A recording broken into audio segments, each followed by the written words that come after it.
የመጣሁት ከደቡብ ነው ከስልጤ ዞን ከወራቤ እንጀራዬን በፍለጋ ትቼ ወጣው ቤተሰቤ አንቺም መጣሽ ከኦሮሚያ ከጅማ ዞን ከአጋሮ ተፈቃቅረን ተጋብተናል ብሔር ቋንቋ ሳይኖር ድሮ በብሔር ቋንቋ ተለያይቶ ስንቶች አሉ የተጋቡ ስልጤ ሆኖ ወይ ሀደሬ ጉራጌ ነው ወይስ ትግሬ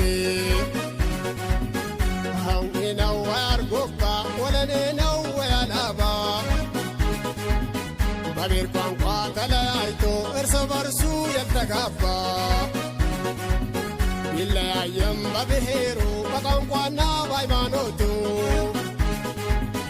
እርስ በርሱ ግጭት ሲቆም ይበቃናል ጦርነቱ